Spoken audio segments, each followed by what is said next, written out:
Mr. President invited the Honorable Speaker and I to come and thank the National Assembly through us for working so hard to pass the 2022 appropriation bill, which will be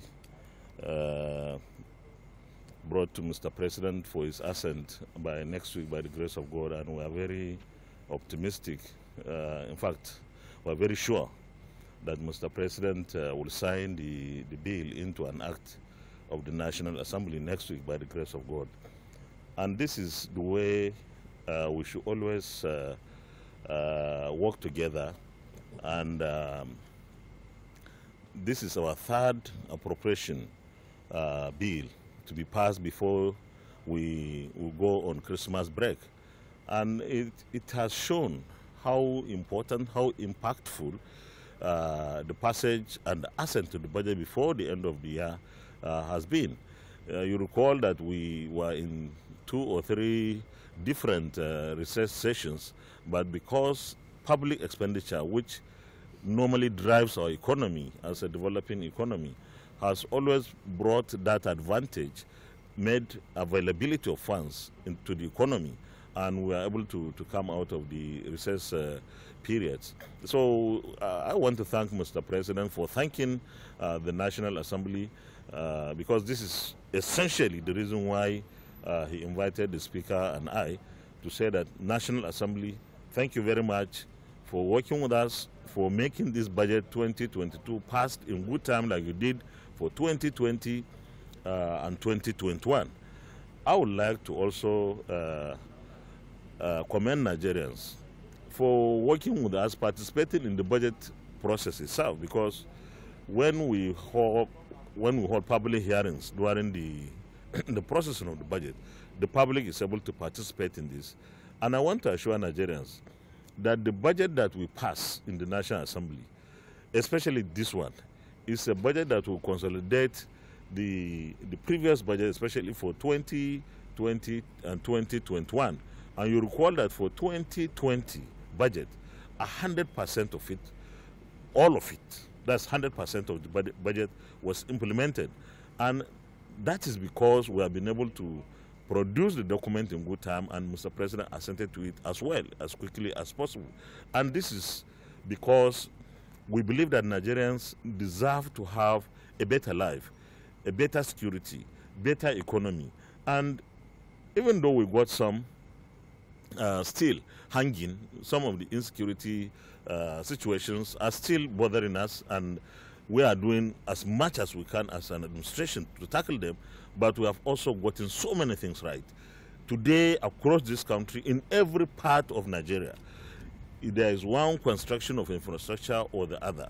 Today, in every part of Nigeria, MDS are engaged and involved in serious empowerment programs for people who are disadvantaged, those at the lowest level of socioeconomic ladder. So I believe that the administration has been doing so well, and for us, the National Assembly, the 9th National Assembly, is to ensure that this does not stop, continues up to 2023, and by the grace of God, after the 2023 elections, when the APC will be returned to power, because Nigerians would believe in APC.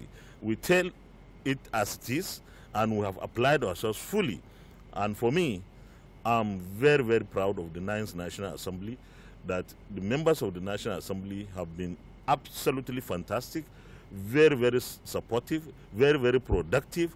And of course, let me also commend Mr. President and his team on the executive side, that Mr. President himself, particularly as the Commander-in-Chief, not only of the armed forces, but of course, on the executive side of government, has given the kind of leadership that ensured that National Assembly processes are always supported fully, especially when it comes to budget processing. Ministers that erstwhile would just be junketing around the world, and other chief executive officers of agencies of government would now have to go to the National Assembly committees to defend their budgets before they could travel anywhere, whether within the country or outside of the country. And that is because Mr. President has given that leadership. And so we are very happy that this partnership, this synergy between the 9th National Assembly and the executive arm of government has been producing very, very good results for our economy, for our stability, and for Nigeria to continue to prosper. And we are very proud of members of the National Assembly working for Nigeria. Nigerians want to know, are you surprised that the president did not assent to the Electoral Act Amendment Bill? Well, that is that I think is no more an issue. Mr. President has withheld assent, and he has written to us in the National Assembly. So the matter is not whether I'm surprised or not. I shouldn't express any surprise because we have our own processes. He has his own, and we did our own, and he has done his own now. So the ball is in our court for us to look at the observations Mr. President has raised and see how we react to the observations Mr. President have raised. But I want to say this, that at the end of the day, what will come out of all these processes will be to the benefit of our electoral processes. It will be an outcome that will ensure that INEC is able to monitor these processes properly, that our political parties are also able to be strong, that at the end of the day, Nigerians should have an electoral act amended to make the election of Nigerians into various offices very, very transparent, full of integrity, and of course we will be proud at the end of the day that we are part of that history of amending the Electoral Act to make our electoral processes better. Is it true that lawmakers have started collating signatures to veto the president on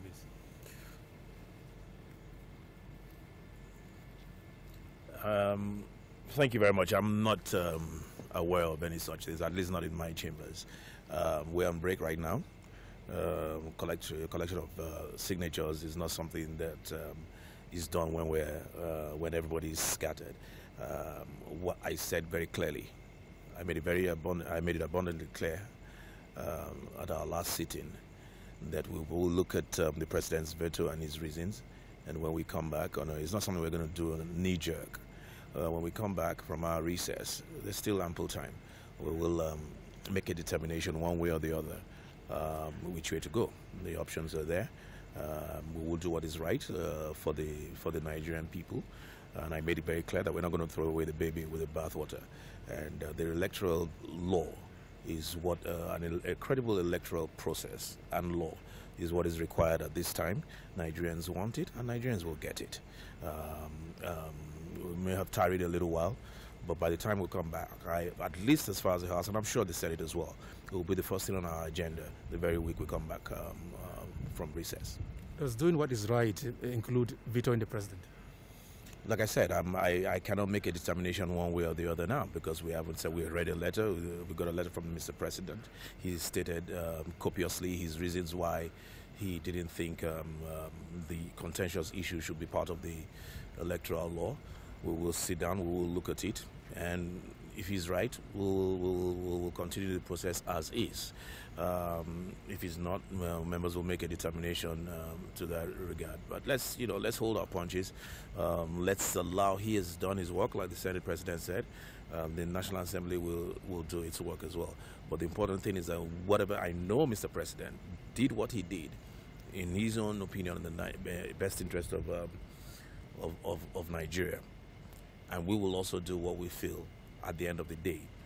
Aggregate everything and do what is in the best interest of our country. Thank you, sir.